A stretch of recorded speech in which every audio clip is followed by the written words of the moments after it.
Hey guys, welcome to the Liberal Hive Mind, a channel solely focused on exposing the abundant hypocrisy of the left. Alright lefties, let's talk about domestic extremism. You guys keep telling me how worried I should be for society, humanity, and of course, democracy. The constant existential threat of the extremist, terrorist right. But the only example they ever give us is January 6th. I mean, I get it, you feel like it's your ace in the sleeve, but you gotta have something else, right? There's gotta be another example. Of course, then some leftoids would probably immediately pivot, citing the Michigan Governor Gretchen Whitmer kidnap plot. But of course, as we know, that was an FBI plot, if anything. They might point out, well, what about Juicy Smollett? Another hoax. What do you have that is not a complete hoax or a totally exaggerated, over-amplified event? What do you got? The answer is nothing. Yet examples of leftist extremism and leftist actual terrorism continue to pile up. And we got another one. Multiple individuals, part of an Antifa cell, were just arrested and charged with domestic extremism. How many videos like this have I made before? I don't know. Lost count at this point. It's definitely over 20. Probably ballpark around that figure. And of course, more instances of leftist extremism continue to pile up and come in. Let's talk about it, of course, with a heavy focus on the double standards like usual. We got some stuff to get into, so let's roll the tape. Alright folks, take a look at this from the Daily Mail. 5 Antifa members are charged with domestic terrorism. Cops swoop on Atlanta autonomous zone and find explosives after locals were ambushed and homes were set alight. Another autonomous zone. I actually had no idea that this one existed, but it's really hard to believe. You mean to tell me an autonomous zone filled with armed Antifa terrorist goons committing crimes? No way, I could never believe that. Of course, we know exactly what's going on here. The media, however, or the dishonest media, is trying their hardest to try to downplay the significance of this event.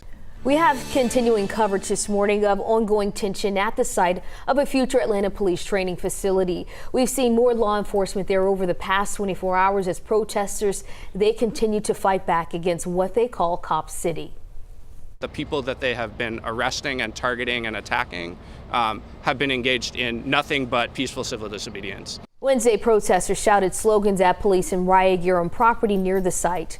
This week, 5 protesters were arrested over clashes at the encampment off of Key Road. They have been charged with domestic terrorism, among other crimes. Choosing to focus on leftist activists supporting their cause, claiming these people were totally peaceful and just arrested for no reason, as if we haven't seen that garbage before. Probably just like those totally peaceful 2020 summer riots. But let's get into the details. 5 Antifa members are in custody on domestic terrorism charges after they were protesting outside of a planned $90 million police training center. The site of the planned center has been the focal point of protests for months by Antifa, who have referred to the site, which protesters have made an autonomous zone, as, quote, Cop City. Many of those who were arrested were holed up in tree houses where police later recovered explosives. Oh my lord, I mean, you literally cannot make this stuff up. A bunch of like 20 plus, probably even 30-year-old Antifa losers, I mean, there's really no other way to say it, living in tree houses. These people are like 5-year-olds LARPing, except of course they're adults and the implications are much more serious. More specifically, they were caught with explosive devices. When's the last time you saw a group of Republican activists hiding in a forest in an autonomous zone, sleeping like raccoons in a friggin' treehouse, caught with explosives and other weapons, and implicated in a string of violent attacks and arson? Never. Prior to Tuesday's arrests, police detained several people at the site for crimes including destruction of property and arson, along with carjacking and attacks on locals and government officials. The official reasoning for the protest, according to a report from the Atlanta Journal-Constitution,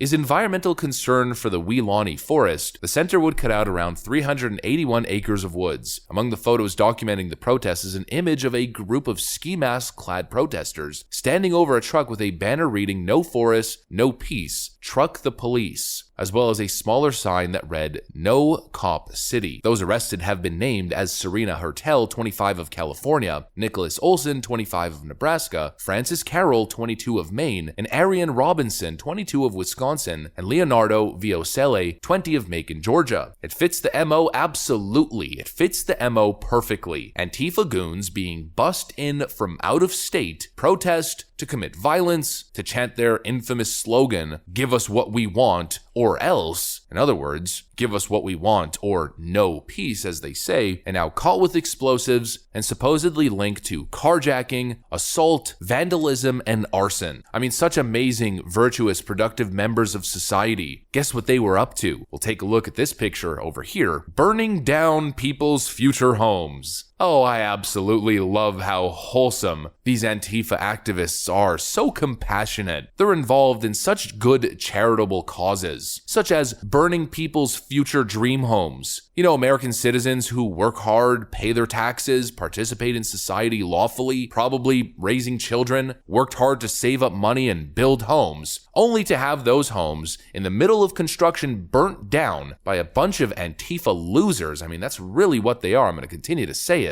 And we're supposed to believe that those are the good guys. Give me a friggin' break. Here's a photo of someone's work truck burnt down to ashes. I mean, such incredible people really fighting for a good cause of burning a worker's truck that's the key to his livelihood, releasing toxic chemicals into the atmosphere because they're just such great environmentalists. Speaking of being such great environmentalists, in typical fashion as we see with these leftoid hacks, here's their protest site with a bunch of litter and plastic garbage all over the floor that certainly isn't being recycled. These people are the worst. I mean, the worst of the worst. It's enough to have to be dealing with these people, whether in your community or just dealing with their existence, the constant hypocrisy, the violence, the threats, the terrorism. But probably the worst part is the double standard. The way these leftoids are constantly engaged in these acts of arson, assault, all the way up to homicide, which we've seen on multiple occasions, intimidation and doxing. Yet the media totally ignores it, and the media is constantly focused on the narrative,